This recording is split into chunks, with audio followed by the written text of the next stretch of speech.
ওপেনিংয়ে আস্থা দুই তরুণ power hitter Parvez ইমন আর Tanzid Tamim. Bat হাতে দারুণ ছন্দে আছেন ক্যাপ্টেন লিটন দাস। একইভাবে ফর্মের তুঙ্গে মুস্তাফিজ।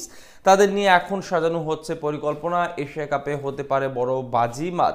পাশাপাশি থাকবে আরও বেশ কিছু তারকা ক্রিকেটার। সব মিলিয়ে টুর্নামেন্টে কেমন হতে পারে টাইগার দেশের একাদশ, সেটাই জানবো রিপোর্টে। প্রস্তুতি শেষ, এখন লক্ষ্য মূল মিশনে লড়াইয়ে নামা। আগামী 2-1 দিনের মধ্যে সংযুক্ত আরব আমিরাতের বিমান ধরবে টিম বেঙ্গল টাইগার্স। শিরোপা জয়ের লক্ষ্য নিয়েই মহাদেশীয় শ্রেষ্ঠত্বের এই টুর্নামেন্ট খেলতে যাবে লাল সবুজ প্রতিনিধিরা। তার আগে প্রশ্ন উঠেছে, কেমন হতে চলেছে এশিয়া কাপে বাংলাদেশের সেরা একাদশ। নেদারল্যান্ডসের বিপক্ষে সদ্য সমাপ্ত সিরিজে প্রায় সবাইকে সুযোগ দেওয়া হয়েছে। আসার কথা হলো, সুযোগ পেয়ে সবাই কম বেশি পারফরমেন্স করেছেন, যার সুবাদে সেরা 11 জন নির্বাচন করতে কিছুটা ব্যাক পেতে হতে পারে টাইগার টিম ম্যানেজমেন্টকে। ব্যাট হাতে অসাধারণ এক বছর পার করছেন দুই তরুণ তানজিদ হাসান তামিম এবং পারভেজ হোসেন ইমন। বলা চলে প্রতি ম্যাচেই দুজনের একজন ভালো শুরু এনে দিচ্ছেন বাংলাদেশকে। সেই ধারাবাহিকতায় এশিয়া কাপেও তাদের উপরই আস্থা রাখতে চাইবে টিম ম্যানেজমেন্ট।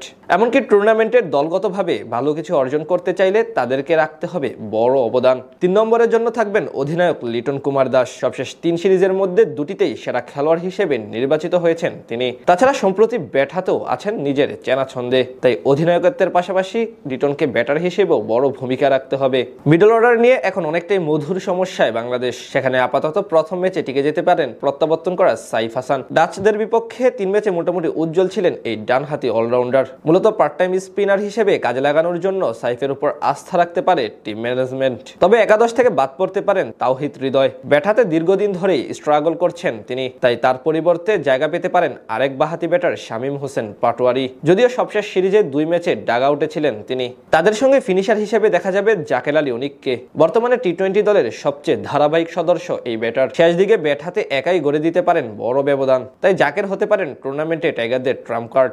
স্পিন বিভাগের নেতৃত্বে থাকবেন সহ অধিনায়ক শেখ মাহাদি হাসান। বল হাতে নিজের চেনা ফর্মেই আছেন এই ডানহাতি অলরাউন্ডার। তার সঙ্গে আরও থাকতে পারেন লেগ স্পিনার রিশাদ হোসেন। সংযুক্ত আরব আমিরাতের কন্ডিশনে যার দিকে নজর থাকবে সকলের। পেস ইউনিট নিয়ে অবশ্য এক প্রকার মধুর সমস্যায় আছেন হেড কোচ ফিল সিমন্স। কাকে রেখে কাকে নিবে সেটাই যেন বড় প্রশ্ন তার কাছে।